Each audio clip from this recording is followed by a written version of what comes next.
mbokk yi dal leen ak jàmm ci seen xibaaru météo yi ñu ngi leen di nuyu di leen ziar si àjjuma ji di am yaakaar ni que yennu ngeen si jàmm tàng na nag ci réew mi yëpp naaj bi saf na sàpp fu mu toll nii suñ ko mënee wax noonu li ëpp ci réew mi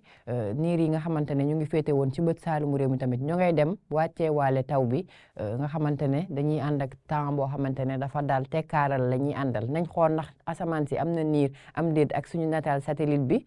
mu ngi noonu gis ngeen asamaan bu set wicc mën nañ ko am tuuti niir yoo xamante ne ñu ngi jugee ci bët gànnaar rawatina ca Guinée mën a indi toq taw ma insisté waat ci toq taw lay doon te bu amee rek toq la mais bu ñu defee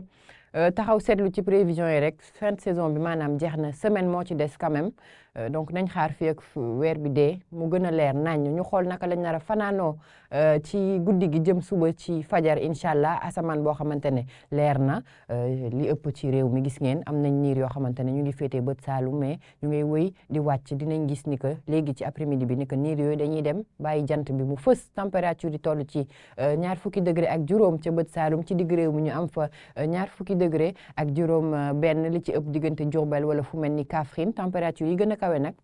bu ñu defee taxaw seetlu dafay féetee ci frontières yi maanaam boor yi Bakel Matam Podor dinañ ko am ca Saint-Louis tamit Thiès ak boor yi Dakar ñu gis ni que tey Dakar Mbour mooy jël raw gàddu gi ci température guddi gi moom la ñuy wax le maxi des maxi j'en profite tamit pour di nuyu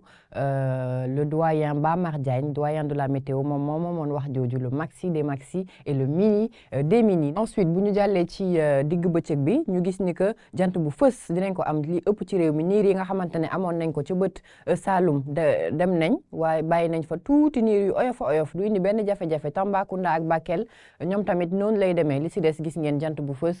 ba tey panneau solaire yi dina mën a dox incha allah fóot beeg yooyu yëpp dina mën a reprendre sans benn jafe-jafe température yi ñoom toll ci fanweeri degré ak ñeent ci bët Saalum ci digg réew mi ñu am fi température yoo xamante ne toll nañ diggante fanweeri degré ak juróom-ñaar ak fanweeri degré ak juróom ñeent boori Linguère yi ngi bu ñu xoolee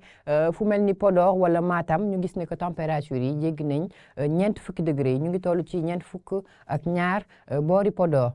bu tey ndox bi ñu bañ ko fàtte dafa tàng Dakar am fanweeri degré ak ñett mooy température bi gën a tuuti ci digg bëccëg bi maanaam peexu géej gi mooy commencé di ëpp boor boobu noonu fii ci façade atlantique bi maanaam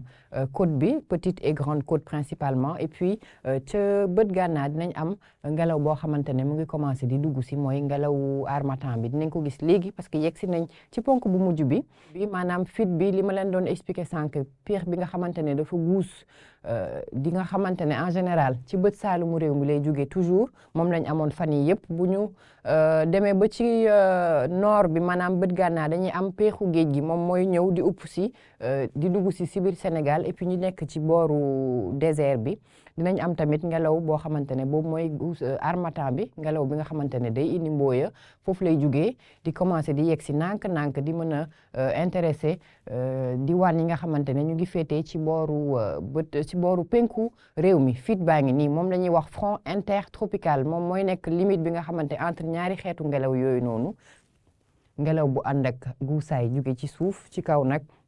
ñu am fa ngelaw boo xamante ne dafay daal di waw ñaari séparation yooyu lay am bu ngeen déggee fit front intertropical ngeen xam ne que mooy délimité ñaari xeetu ngelaw yi nga xamante ne mën nañ ko am ci biir Sénégal mbokk yi lii nag lañ leen indiloon moo gënoon fës ci xibaar yi ci bésub tey jile ngeen jàpp ni que tàngaay bu takku la ñuy continuer guusaay bi di dem nànk-nànk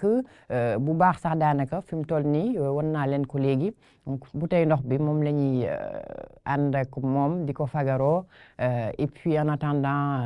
ñuy wéy di topp suñu xarala yees yi fu mel ni anacim point sn dinañ fa am yenn xibaar yi wala suñu chaîne WhatsApp bi nga xamante ne équipe bi mu ngi ciy def liggéey bu remarquable pour mën leen jox les informations en temps et en heure c'était un plaisir am mbégte lool teew fii di leen dëgtal seen xibaaru jaww ji incha allah semaine prochaine Nafi Fall dina fi teew dina ànd ak yéen ci météo bi man dinaa leen fi fekkaat ci ay fan incha allah di leen ñaanal guddik jàmm incha allah et puis li si des rek ma bàyyi ko ci loxo yàlla jërë ngeen jëf